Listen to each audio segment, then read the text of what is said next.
What's up? What's up, guys? How you guys doing today? This is Brother Jim's. We are doing a midday live right now. I have my fellow comrade over here. I'm gonna introduce him in 1 second. And what we want to do, man, we want to bring a topic up real quick because my brother brought this topic to me yesterday. I said, man, we must share it. Very biblical topic, man. But I'm gonna introduce him first. You guys, a lot of you guys already know him, of course. I'm not gonna call him by the name we call him, so I just introduce him as Bishop H. No, I'm just playing. What's up, man? Talk to us, bro. How you doing? What's going on, man? Happy to be here. Happy to do another podcast, spread the word, spread the message. So thanks for having me. Most definitely, man. First of all, thank you for this subject. We're about to get into it. I really think it's going to be an eye opener. So today, we're going to be coming from Revelation 17. But before we come from Revelation 17, what I want to do first is I want him to give you the analogy of what he gave me yesterday. So, man, can you give that analogy that you gave me yesterday? It was so profound that I think it's a beautiful thing to share it, bro. What's up, man? Can you tell us what the analogy was? Yeah, absolutely. We were talking about soberness and drunkenness, and I believe God gives us a lot of parallels, that goes with our lives. So the analogy that I gave him is us as believers. We have the true message, we have the information, but when we're talking about soberness and drunkenness from a biblical standpoint, I wanted to kind of take that and just give you a physical realm that we live in. So what I was saying to Brother James is I was like, think of it like this. Think if you have one person who is heavily intoxicated, they've been drinking all night, and then you have a sober person who comes up that tries to have a conversation to allow them to have truth and have clarity. A lot of times for that person that's intoxicated, they have their own truth. They don't have clarity because they're just so drunk in their state of intoxication. Now, when it comes to the world, it's the same thing. Once you know the truth, you start to become sober. And then we still have a lot of people that are out there that have drunken mindsets that we are trying to spread the word to. And sometimes it's very difficult in that communication for them to receive it. So that was the analogy that I kind of gave when it comes to just our daily lives, just to kind of put it in perspective. Most definitely. And I thought that was a great way of saying it because I know back in the day when you go to the club, man, or anywhere you go and you get drunk or anything like that, man, you can't hear nothing, bro. You know what I'm saying? And I and when you said, I was just like, yeah, who's trying to speak some scientifical fact to somebody that's drunk or some did you know that the Lord had created this? It's like you don't like to a drunk person, you can't come at them like that. And it's so real because if you think about Jesus, Jesus was a representation of the kingdom. He didn't use a lot of words. You know what I'm saying? He was a Yeah. representation because he knew who he was talking to a Right. lot of the time. And it was like nothing, it was most of the times it's nothing you can say to someone. It's about 100%. what you show them. And a lot of 100%. people know that. So I wanted to start with this before we actually jump into it. I want to show this verse about Babylon because we talk about Babylon a lot. Y'all already know that. But in Revelation 17, one of the seven angels, and this is verses 1 and 2. One of the seven angels who had seven bowls came to me and said, come, I will show you the punishment of the great prostitute who sits by many waters. With her, the kings of the earth committed adultery, and the inhabitants of the earth were intoxicated with the wine of her adulteries. Mm, And when you said it, I was like, oh, that's just basically the entire world is intoxicated. 100%. And you're trying to be logical. No, actually, you need to be more hardcore, like the people we read in the Bible. You need to be like Moses is the Sodom. I mean, the Abraham's going into the battle for his, like it's a different mindset because when someone intoxicated, they're not reasoning properly. Correct. Go ahead, man. I'm gonna let you jump in right here real quick. No, you absolutely right. That's what it's about. It's about, we're in a world of almost 8 billion people right now. Right. 8 billion people, and because of how the culture has been set up, we're quote unquote drinking from the Kool-Aid, or we're drinking the wine, so to speak, of life. You know what I mean? Let's just take the 4% here where we stay. We get taught to go after the 4% dream. All right. We get taught to go after the American dream. Right. Get this, buy this. This is the way it's supposed to go. And it's like, who set those standards? Right. And because we have been programmed, so to speak, to go after these things, we start not even thinking of the things of God. I talked about it earlier. I said, man, having a lot of success and money and different things can actually create a wedge between you and the Lord. Right. Because then you start to, what we say, lean on your own understanding. Oh, I got this. My bills are paid. Everything is good. Drunk I don't with have to worry about possessions. nothing. I'm straight. And we're not even thinking about what's coming down the road when it relates to our God and what we're going to have to face. And so that's just a whole level of drunkenness of a person who's actually successful. Right. You know, we have a lot of distractions, different things like that. So that's where we're at, because it's like we can't even see the truth because we're thinking like this is the real reality. And I want to jump in real quick because I want y'all to understand something. It's not like we're sitting here saying, oh, we got the truth and nobody else does. That's not what's being said. We're saying is, you just said there's 8 billion people on the planet, for instance, right? And the majority of the planet is intoxicated. 100%. So this is what I wanted to say, because you know, I teach a lot of times about Jesus having people in every religious system. Correct. In all the religious systems, Jesus got people everywhere. He got people in every system that we can think of, that he said, because in John 10:27, he said, my sheep hear my voice. They listen to my voice. I know them and they follow me. And that's an important thing. A lot of people think that because we have the Bible, we have the full truth. Right. But in reality, it's about following him, because the Pharisees had the Bible. Correct. But there was these fishermen, right? There were these fishermen that, on the other hand, he said, hey, come follow me. I'm going to show you how to make fishers of men. Correct. So the Bible, just having the Bible can make you drunk in religion, because they was attached to politics too. It can make you drunk with politics. They were all about how they dressed. It can make you drunk with the clothes that you put on, the possessions that you possess. Yeah. And you get so far away from sober-mindedness. The Bible tells us be sober and vigilant. Be so, because why? What was the reason it said that? The devil is a roaring lion, right? Looking to come get you. Seeking whom he may devour. Absolutely. So it's not saying from the perspective that we just have all this truth and nobody else does. It's saying that if you're following him, it's going to be a reflection in how you operate. Correct. Is it hard for a drunk person to operate sober? Oh, it's very difficult. Is it impossible? On some levels, yeah, depending on your level of drunkenness. Yeah, that's right. It can be impossible for an individual to do that. And, you know, it's about, like you said, it's really about the relationship aspect of it.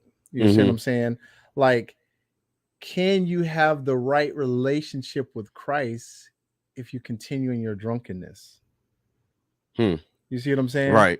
And so, you know, it's going to be some aspects of allowing people to understand, like, oh, these are some areas I definitely need to get sober in my life, and so I can have that connection and that following of Christ. Most definitely. And there's something else that I wanted to point out, because I think it's key right now.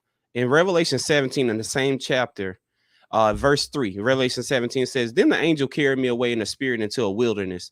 There I saw a woman sitting on a scarlet beast that was covered with blasphemous names.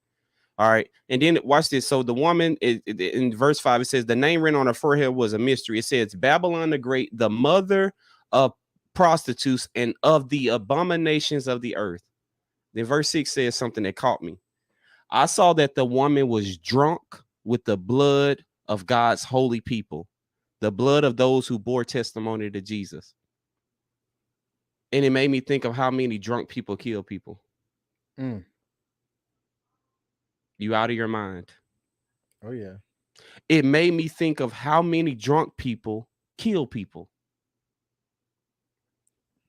Think about what that verse is saying. So we have a physical That's why I say don't drink and drive. right. Because if you, I'm gonna bring you in. Hold on, I'm tripping. There we go. Don't drink and drive. Mhm. Right? Why? Because the sober person knows that if you get drunk, you are impaired to drive. Correct. You see where I'm going with that? Oh yeah. So yeah. the Babylon is going to be drunk with the blood of God's sober. Got it.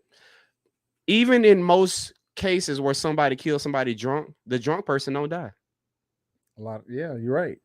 You're right. You know, the innocent die.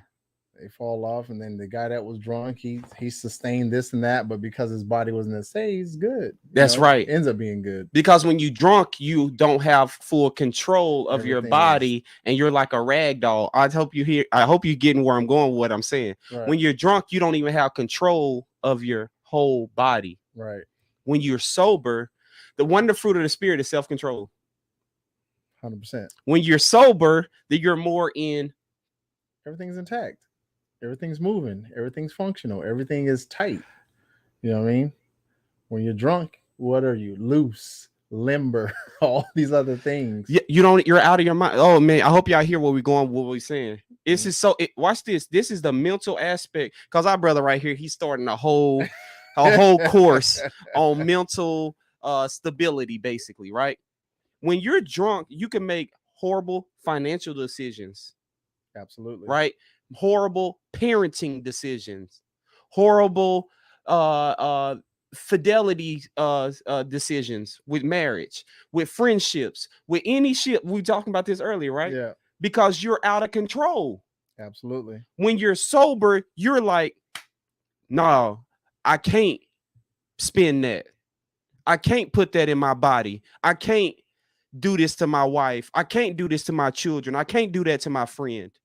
Drunk people, what they say, drunk people say whatever on their mind. Bro, they say anything. They say anything, bro. Anything and everything. Anything and everything. Yeah. This is so important. Go ahead, man. I know I'm going in. No, now. You're 100% right, because there's no filter. There's no filter in drunkenness. You know, it turns into a situation where anything can go. You know, when you apply the label of drunkenness to someone's life, you know, because it's applicable to different areas. And once you do that, there is no discipline at all. Oh, well, wait, you just said something. Does the Bible talk about discipline? Just a little bit. A little bit. Just a little bit, right? Just a little bit. So you mean to tell me we cannot live undisciplined lives? You cannot live undisciplined lives.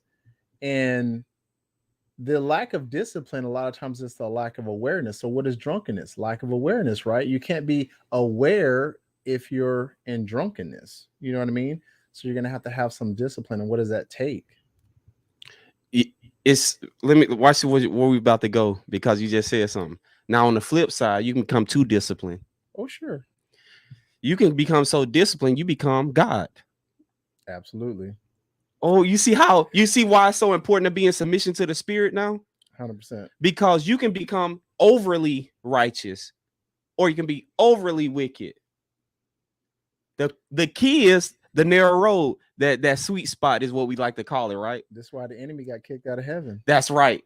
That's why the enemy got removed from heaven. Man, I hope y'all hearing exactly what we're actually saying right now. Like, it is so important to understand the realm of how God wants us to operate.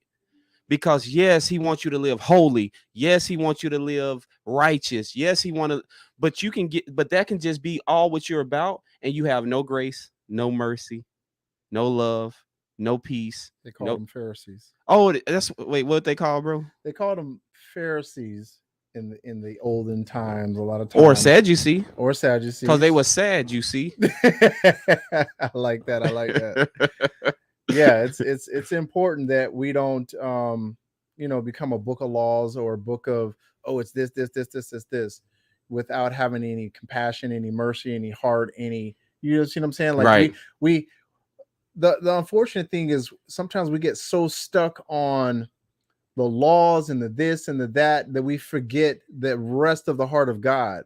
You see what I'm saying? Right. In terms of his mercy, his love, his compassion, his this. You see what I'm saying? Because we get so like, oh, it's this. So that's what you're saying. Like we can be over the top instead of having that balance of submission. That's right. Yeah, this live midday. What's up, Sister Kimberly? What's up, Raven? Yeah, too much of anything isn't good, dog. Y'all know. Christy, thank you for your confirmation. Yes, we want to be in control, right? But we don't want to be too in control. You know what I mean? We want to have that where God can come in and tell you to leave this, stop this, and you're able to do it. When you say I'm locked into something, it's very hard for you to stop anything. Oh yeah. Oh yeah. It's important too, man, because like I said, in our culture, listen to the things that they tell us. Follow your heart. Follow your heart. Do your dreams. Everything is about you. So you got to be careful, because you start to subscribe to that and you can get drunk really quick in your lifestyles if you're not checking in with God, putting God first. Hey, God, do you want me to do all this stuff? Because this is how people get to that point of, man, I got all this going on. I'm straight. I don't even know if I really need God like that. Like, you see what I'm saying? You become God.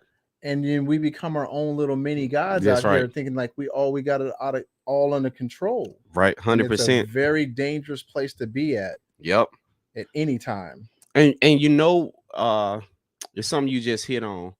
It's the do you follow what you think you should be doing, and we turn it into this is what I was born to do.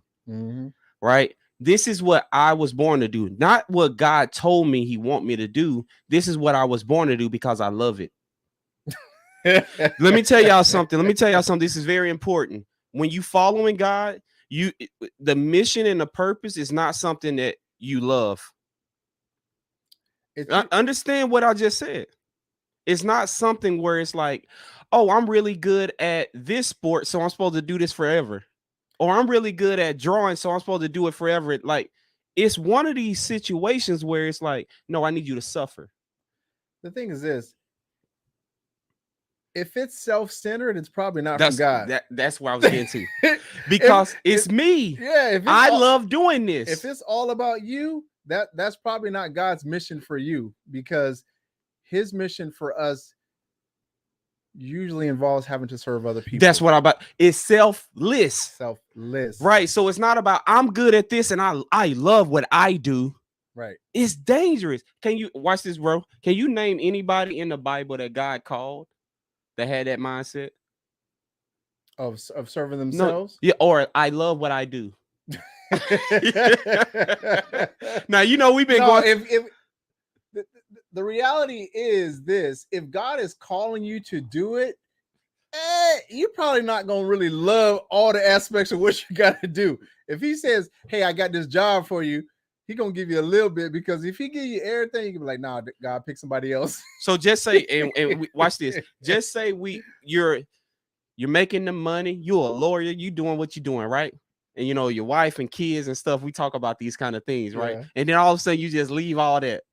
And you're like, "Yo, God called me to do this." To do what? And then why? Wait, how we gonna get the check? When we gonna get the groceries? What we gonna do with this? Right? So it's gonna make you uncomfortable, because everybody who looked at you one way is now saying, God told you to leave being a lawyer, leave being this and leave that. You see what happens?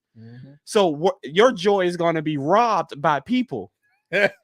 What I tell you, when I had the conversation, I said, "Oh yeah, I cut back on my workload because I'm pursuing these things with God and blah blah blah." And individual in my family says, "Are y'all gonna be okay on money? Your money, all right? Y'all money gonna be straight?" That's the first thing that people in the drunken land think. Right? You good on money? Yeah. You straight? You all right? One thing I've learned is that I've talked about this earlier. I said, maybe God want you and your family to experience what it is to have nothing. Right. Because you have everything.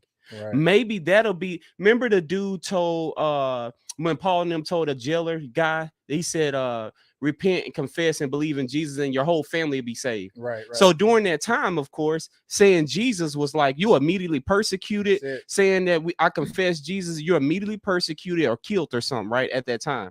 So if your whole family start to confess it, think about that at that time. You're putting yourself in the line of fire. That's right. So that's like giving up everything. And that's the same way with us modern day. It's like what he tells us. I need you to give up everything to see what I can do in your life for real. Mm-hmm. The family that doesn't understand the giving up everything, like things about to change. Talk about getting sober quick. He will make you sober. Yeah. And this is why we're saying it, because Right. we're in the land of drunkenness, y'all. Like we're intoxicated. We just Yeah. read it. Let me read it. I'm gonna read it again for everybody that just came in real quick. Revelation 17:2. This is the Babylon. Come, I will show you the punishment of the great prostitute who sits by many waters. With her, the kings of the earth committed adultery. They turned their back on God, and you know, and the inhabitants of the earth were intoxicated. Bad with the wine of her adulteries. We're intoxicated with success. We're intoxicated with our dreams. We're intoxicated with how we do things. Like what I've learned from discipline by reading Rich Dad, Poor Dad, by what I've read in books produced by men. We're intoxicated, bro. It sounds like other idols to me. It's true. The reality is, it's true, right? We have these things that we engage in before God, and we allow them to build our whole entire lifestyles around these things in the systems, our houses, our cars, our jobs, our this, our that, those things. If a person is intoxicated, can they really hear you? Watch this, but I'm about to add what you just said. A lot of times we make all our decisions from drunkenness. We even get married and be in relationships and have boyfriends and girlfriends from a drunken place. And that drunken place is your feelings and emotions. Yep. You be like, oh, she look good. What that got to do with a godly woman? The God, you notice that in the Proverbs 31, if you go read it, the godly woman, Proverbs 31, 10 through 31, if you go read it, is nothing about how she look. That's what I said. Not one thing in there is about how she look. That's what I said. Because we make decisions based on what we see in emotions. You see what I'm saying? So we live in a world where it's all about looks. So who has the most followers on Instagrams and TikToks and for women? Who has the most followers? Women. No, I'm talking about for women. What type of women have the most followers? Ones that are showing stuff. The ones that show everything. Yeah, the ones that the OnlyFans and this, that, the bikini, all this stuff, all that, right? I dress a certain type of way, and I'd be blown away because they be having like all these views, and I'm like, they're not even doing nothing. But watch this. This is what's horrible. This is what's horrible about it. Watch this. Who are the majority of their followers? Us. Men. That show you like we don't have the men who's supposed to be leading, bro. The men who's supposed to be leading there. Oh, you look good. Oh, you this. Oh, you know what I do to you is this. Like men are just don't no sense no more. And then they wonder why. Unfortunately, they wonder why our women put so much precedence in their looks to the point where it's got them over the top. Yep. Where they're so infatuated with this wrinkle, this makeup, this 5 pounds I need to lose, this, that, but because the culture set us up in this drunkenness. Do you know if there's other countries where women care nothing about makeup? They carry water on their heads. I mean, think about it. There are people like, oh, I can't do this unless I got this and this looking right. I can't do it unless I got this looking right. Let's go. You see what I'm saying? But watch this. This is in the 4% of the population. 100%. But it makes it feels like it everywhere, don't it? Yeah. Because it's almost like solitary confinement. It's like, oh, I only get to see this. Right? It makes us narrow-minded to like this is but it's not everywhere. That's why I think this land is going to suffer greatly when the Great Tribulation starts, bro. Yeah, for sure. I mean, I think in the 4%, we have a lot of arrogance to believe that like everybody does it like we do it because we do it the best way. I mean, real. like we in the 4%, like we think we the best at doing everything. That's right. And we're not. We're not. We're definitely not. I hate to break the news, but we're not. We are so self-centered. Think about your life. Like, what if you be real? What do you really care about? We talked about this earlier. You said like 4 or 5 years ago, bro, it was all about, me and my family. Hey, it was nothing outside of that. 100%. You know what I'm saying? It was about, I may give $5 a charity over here, $5 here, but it was all about setting up me and my family. Basically what Brother Jims is saying, it was not a complete kingdom mindset in terms of I had to change my money and my stuff into God's stuff and God's money, and be able to release that, because we can't continue to operate with all these other mindsets before him. That's right. Basically. That's right. And so, like, we had a previous conversation. I was like, man, if you'd have caught me 4 or 5 years ago on the stuff that we own now, I'd have been like, I don't know, bro. Because I was invested in what the 4% culture had really been telling us. Let me get this straight. We're not suggesting that people should not take care of their families and do that type of stuff. You should, but it's the mindset behind what we do on our day-to-day lives. Like, we have to live out the Matthew 6:33, first seek the kingdom of heaven, all else will be added to us, because we get in these drunken mindsets from a cultural standpoint, from what we taught in our churches, from all this different type of stuff. And ultimately, if we continue to carry that, that's going to be to our detriment in different aspects of our lives. So it's so important for us to get the right information so we can sober up. All right. Most definitely, 100%. We're going to start shutting down, man. I'm going to read this verse right here, bro. Check this out. Romans 8. I'm going to start at verse 5. It says, those who live according to the flesh have their minds set. Have their minds set. Set, bro.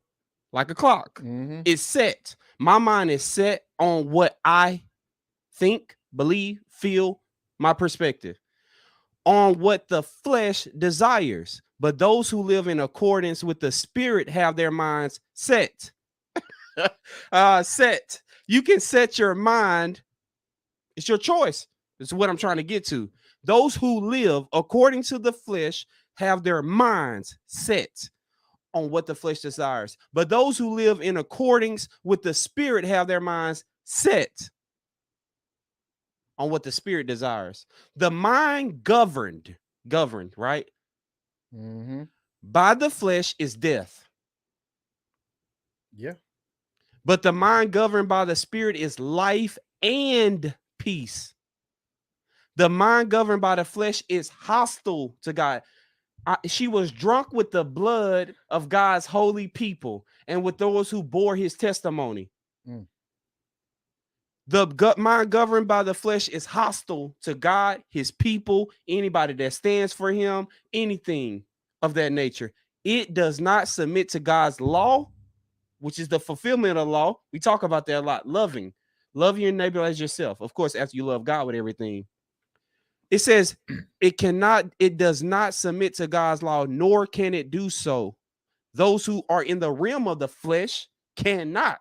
It's impossible to please God, even if you throw him in your life. Yeah, y'all just heard what I just said. Even if you throw God somewhere in your life, you still can't please him. Mm. Even if you say, oh yeah, God, thank you for whatever, you can't please him because your mind is governed by how you feel, think, your perspectives. Mm. If your mind is governed by that, you cannot please God. It's impossible.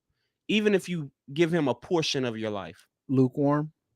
Yeah, it's I think it's even worse than lukewarm, actually. Right. If you think about, lukewarm is horrible. I think it's more on the realm of cold. Because cold mean I know where you at. You hostile toward me. I know. It was like Pharaoh. Remember God said I'm a harden his heart. Oh yeah. But that wasn't God manipulating Pharaoh's heart. That was whenever I speak, you're gonna get mad and harden up against what I'm saying because you feel with pride and ego and control. So you're filled with flesh. So whenever I speak, you're going to be hostile towards me because you're governed by something I'm not governed by. That makes sense? Yeah. So if you're governed by the spirit, and every time you talk, if someone's in the flesh, they're going to be what? Hostile. Their heart is going to be hard towards you. Yeah. What do we talk about? If I go on Instagram right now and I tell a young lady, put some clothes on, it's better for you to put some clothes on and live in decency and adorn yourself with the things of God. Is she gonna say thank you? I'm gonna do that right now. Oh man, I want to touch on the two scriptures we were talking about the other day. One is Psalms 127. It says, "I came in peace." I'm giving the synopsis of it. I came in peace, but when I spoke, you waged war on me. You waged war. Right? I came in peace, but when I spoke, you waged war on me. That's the same thing. Other one, Galatians 5:17. It says, the flesh, I'm giving the synopsis of it, the flesh and the spirit are in contradiction to each other, because it doesn't want you, the spirit won't allow you to do whatever you want. Yeah, the spirit don't allow you to do whatever you want. Right? The spirit don't allow you to do whatever you want. Unless you, watch this, so unless you start to do it, and then the spirit, you start grieving them. Right. Go ahead, man. No, that's just what it was on, because it, in Galatians 5:17, it was like the flesh and the spirit are always going to contradict each other. Always going to be contrary. So when he's talking about the flesh governing, that's tough. Govern, bro, because you're not leaving any space in there. That's right. You're not leaving any space for the Holy Spirit to work the way he was designed to work for your life. Let me share this last one, because I want us to have the keys to success in the kingdom. So yeah, your mind can be set on the flesh. Young ladies on Instagram, you might not know this and stuff like that. It's not cute to God. You might not know that. It's not cute to God. God is looking for the virtuous woman. What is she all about? I'm going to read what the virtuous woman is all about. I don't know why I'm doing this. I don't think some people maybe need to hear this. And then I'm going to read Romans 12:1-2. So I'm going to read really quick what the virtuous woman is all about. And if you show me anything they hear about her, how she look and how big her butt is and how that thong look on her, anything like that, bro, if you see any of that in here, we just going to stop following God, okay? I think it's important because people might not know this. So if you really want a husband, young ladies, if you're listening, if you want a husband, or if you want to be seen in the right life and not treated with disrespect and stuff, this is what you should do. I'm going to read it because a lot of you guys might not have ever heard of this. It says, a wife of noble character, who can find her? You are worth far more than rubies. Far more. Her husband has full confidence in her. This is what she looks like. And lacks nothing of value. She brings him good, not harm. So she don't like call the police when she get mad. She like try to work it out. You know what I'm saying? She don't involve like her whole family. Right. You know, when she get mad. Oh, he did this. Yeah. You touch my sister. You know what I'm saying? She don't do that. She bring him good, not harm. Right. She not ignorant in public. Right. You know what I'm saying? She ain't loud and boisterous. She brings him good, not harm, all the days of her life. This is what you're supposed to go after. She selects wool and flax and works eager with her hands. So she don't just show off her body and say, give me money. Cash App this, Zelle this, Venmo me this, PayPal me that. She don't do that, bro. She works eager with her hands. And watch this. It says she is like merchant ships bringing her food from afar. She gets up while it's still night. Oh, so she ain't up all night on all these platforms. She gets up at night, bro, and she provides food for her family. So she's not drunk with social media.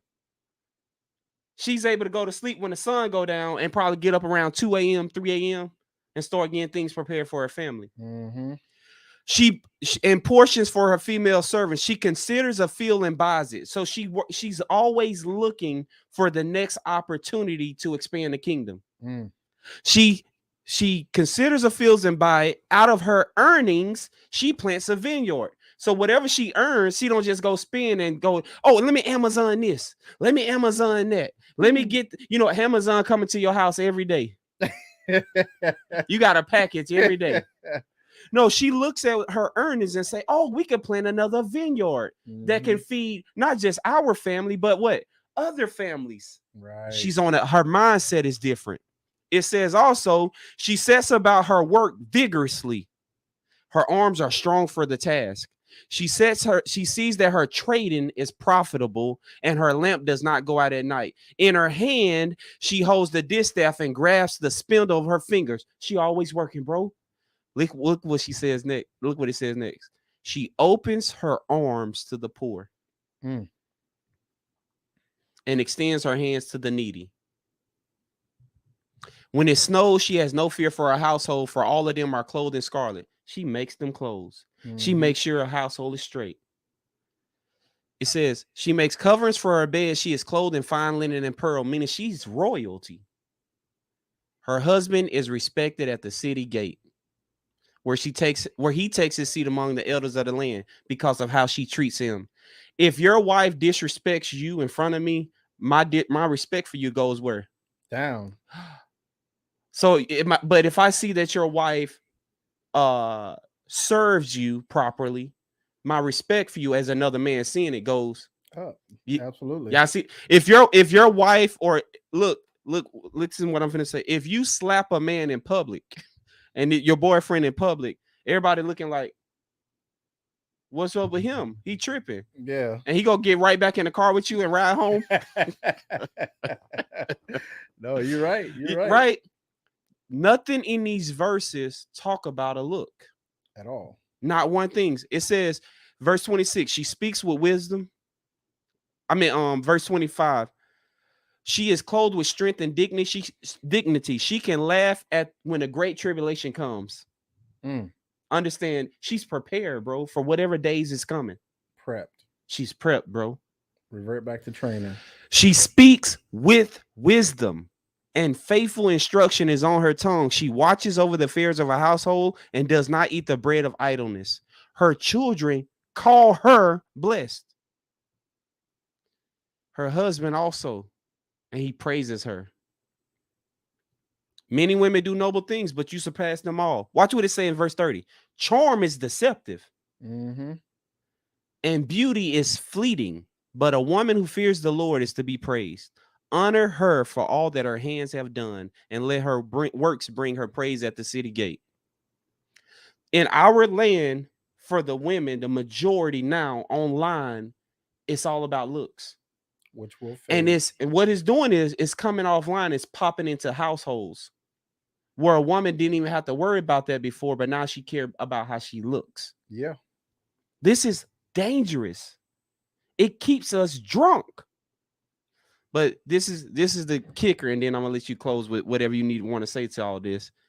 Romans 12:2 says this: therefore, I urge you, brothers and sisters, in view of God's mercy, to offer your bodies as a living sacrifice, holy and pleasing to God. This is your true and proper worship. Verse 2: do not conform to the pattern of this world, but be transformed by the renewing of your mind. It's all in how you think. You can stop thinking now that I have to show everything, and I can present myself to God. God, how do you want me to dress? What do you want me to do? How do you want me to look? How do you want me to be?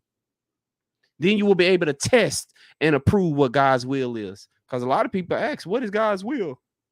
Well, at first you have to be transformed by the renewing of your mind. Right. Then you can test and approve what God's will is. His good, pleasing, and perfect will, bro. Absolutely. That's so. Thank you for this subject. For one, I want to say that. Like, thank you so much for this subject. No, it's big. It's big, man. When it comes to this, what I encourage people to do is, like, you want to be able to identify where you might be drunk in your lifestyles. Yes. This is a great opportunity to take that to God's word and say, what does he actually say about this aspect of my life and what I should be doing and what that really looks like? So you just pointed out what a virtuous woman looks like. You know, since we're on that topic, people want to be a woman of God and they want to be married, but do you see yourself as the virtuous woman? Do you have those attributes that make that type of woman to attract that type of godly man. You see what I'm saying? That's right. So the whole point is, it's like, as we're examining our lives and lifestyles, we're gonna want to say, all right, let's pump the brakes on what culture said we're supposed to do, but what does God say we're supposed to be doing in these areas, whatever they may be? Your finances, your marriage, your parenting, your job, you see what I'm saying? Yeah. Like, that's important, because like we just go off of what the culture has taught us through our 30, 40 years, whatever it's been on the planet, and we're not even checking in with God to see what He's talking about. Most definitely. And it's very easy for us to just get immersed in that and not even aware that we're even immersed in it, and that we may be creating idols and creating, you see what I'm saying? I wanted to add to something you just said, because I want you guys to know the best thing you can have is someone in your life that tells you the truth. Absolutely. That's one of the best things you can have, because sometimes you can get in a conversation and all your past trauma and what you really think and believe comes up because you live there. Someone need to tell you, hey, the way you can change how you thinking right now. And you don't have to live where you were. Think about this. I guarantee you, nobody's thinking right now. You're not thinking about the house you grew up in. You're not thinking about it. You're not actively thinking about it. Right. The problem is we can choose to actively think about what happened or what I was in the past. We can actively choose it. 100%. That's what happens most of the time, because bro, we finna go in. I'm not gonna go in. Look, we're gonna start to close this thing down. I just said a few minutes ago. Look, this was just a midday snack. That's all this was. Cause we about to turn into a 2-hour Bible study. No, that's true. And just remember, man, like, the people that tell you the truth, they really love you. That's 100. Look, I don't think I would see growth around me if I was scared to tell the truth. Absolutely. Absolutely. I don't think there will be any growth if I was scared to water a seed that was planted. Listen to what I'm about to say. I don't think there'll ever be growth if I'm scared to water a seed that I planted. Right. If watering the seed I planted looks like me reminding you of something you agreed to in the conversation we had yesterday.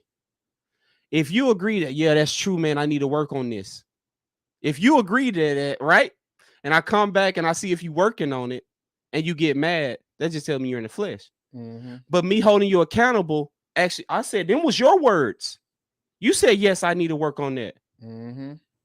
Okay, I'm going to help you work on it. I'm sprinkling a little water on it right now. Right. Don't make me come in here with a pitcher and drown you in it. No, you're right. That's how growth happens. Right. It's not being afraid to have those hard conversations and telling the truth, because you don't know who will be hostile and you don't know how somebody receive it until you have those conversations. Absolutely. So love people. That's we're gonna start love closing, them, y'all. Love them and love them some more. But let's focus and make sure that we have a fundamental understanding of our drunkenness and our soberness, because it's going to be key to the level of elevation that you'll have in your life. That I know. So definitely seek His word. Most definitely. Hey, anything else you want to say? That was it. All right, cool. All right, we're gonna start shutting this down. A lot of you. Oh, look at that. Hey, appreciate y'all joining us. I hope y'all got a little something. Please share this video. Go ahead and share it. People need to hear it, man. We need to keep on presenting what the word says. We need topics to understand how to navigate through life, through these moments where it is tough to, when you have a mentality and you need another perspective. That's why we do these kind of things. So yes, I enjoyed today. Man, we went overboard. I was planning on 25 minutes. We 45 minutes in. Who cares? You know, so share that 45-minute video. It's all right. People need to slow down anyway. We talking about how everybody have a short attention span. So what? The people with the right attention span will hear it. Listen to what I said. People with the right attention span will take the time to hear it. Everybody ain't gonna hear. So hey, we just throwing the seed out there. Y'all enjoy the rest of y'all day. Peace, grace, and love. Spend a lot of time with God, little time with self. Y'all already know what time it is. Thank you. Be strong and courageous, family. I see y'all on there. Michael, Kimberly, Ace, Sister Sunny. I'm just calling y'all Brother Raven. Goku, what up, Goku? Sister Brenna, what up? What up? Monique, what's up? Brother Raven, all y'all. Appreciate y'all, man. Definitely. I enjoyed today. Y'all enjoy the rest of y'all day. You have one more thing you want to say, bro? No, peace, love, be blessed. Peace and love. Y'all be blessed, man. God be with you. That's what I hope you want in your life. All right. Be transformed by the renewing of your mind. Be transformed.